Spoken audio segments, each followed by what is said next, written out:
حلقة جديدة من برنامج اجتماعيات. عايزين نتكلم النهاردة عن الراجل اللي بيمثل في فترة الخطوبة، بيخبي حقيقته. زي ما اتكلمنا على الستات اللي بتخبي حقيقتها في فترة الخطوبة، نتكلم بقى عن الرجال عشان يبقى حق ربنا. يعني نتكلم عن ده ونتكلم عن ده، ما نتكلمش عن طرف واحد بس. طيب ايه حكاية بقى الرجالة اللي بتمثل؟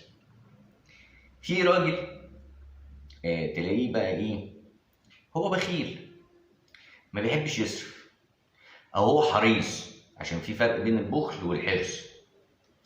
طيب ما تكون صريح، قول انا ظروفي 1 2 3، ما تبينش حاجة وترجع بعد كده تظهرها. يعني ما تخفيش حاجة وبعد كده تظهرها، لا، كن صريح، قول انا ظروفي 1 2 3، انا طريقتي كده، انا اسلوبي كده. قبلت اهلا وسهلا، رفضت خلاص مفيش نصيب. لكن انت بقى تروح تعمل ايه؟ تروح تمثل، تروح تخبي. طيب انت يعني فاكر ان الموضوع كده خلص؟ لا، هتبقى انت كده ورطت نفسك فيما بعد، وهتبقى دخلت في مشاكل اكبر، وهتبقى دخلتها في مشاكل اكبر. ومش المفروض ان انت تظلم، يعني كفايه ان انت ظالم نفسك. يعني البخيل ده ظالم نفسه، انت لسه هتجيب ناس تظلمها؟ طب حرام عليك. يعني فكر في اخرتك. هو انت اصلا لو فكرت في اخرتك مش هتبقى بخيل. يعني مبدئيا لو انت فكرت في اخرتك مش هتبقى بخيل، سلوكك هيتعدل. يعني ممكن ما تبقاش كريم، بس يعني هتبقى يعني معقول، هتتصلح شويه. لان ربنا سبحانه وتعالى نهى عن ذلك. لا تجعل يدك مغلولة إلى عنقك ولا تبسطها كل البسط. فأنت لازم تكون بني آدم وسط. ما بقولكش تبقى ضايع كل فلوسك، بس ما ينفعش تبقى بخيل. الشخص الحريص بقى اللي هو يعني حته كده، يعني ماسك شويه، ده ممكن بعض الستات ممكن تعرف تتعامل معاه، ممكن. مش كل الستات طبعا. طبعا هو في ستات بتكتشف ده، وفي ستات ما بتعرفش. يعني في بنات بتكتشف ده، في بنات ما بتعرفش.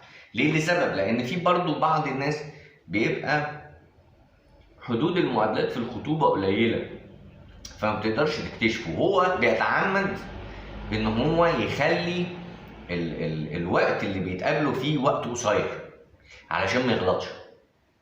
دايما اللي عايز يخبي بيعمل كده، يقعد وقت قليل جدا فيبقى العمليه، وبعدين يقول لك ايه، لا انا مش هخطب فتره طويله، انا عايز الجواز بسرعه. ليه عايز الجواز بسرعه؟ عايز يخبي، عايز بقى ايه، ياخدكوا في لا اصل ليه انا جاهز ومعايا حاجتي ومعايا شقتي ومعايا بيتي وعربيتي وشاليه وبتاع وحركات كده، اللي هو انا جاهز، ما عنديش مشكله، فانتوا بس يعني ايه لازم بسرعه. ليه بسرعه؟ انت عايز تهرب من ايه؟ عايز تخبي ايه؟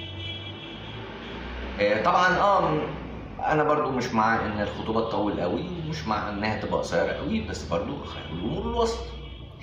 فاحنا مش عايزين يبقى في مشاكل في المستقبل. خلاص، انت هتجيب لنفسك مشاكل وهتجيب لها مشاكل، وهترجع بقى تلومها وتقول اصل وفصل وبتاع. لا تلومن لنفسك. ليه؟ لان انت اللي بدات، انت اللي خبيت مشاعرك، انت اللي خبيت تصرفاتك، انت اللي خبيت صفاتك. وبعدين تيجي تقول لا ده انا اتظلمت فيك. لا، انت ما اتظلمتش، انت ظلمت نفسك وظلمت اللي جبتها، وظلمت كمان الاطفال اللي انت جبتها. واتمنى ان الشخص بالذات بقى، انا يعني هحاول اخصص العمليه دي او النهارده الحلقه دي عن الاشخاص البخيله او الحريصه. قول وخليك صريح، واللي تقبل تقبل واللي ترفض ترفض، وفي الاخر هتاخد نصيبك. لكن تظلم مزيدا من الناس هتتحاسب.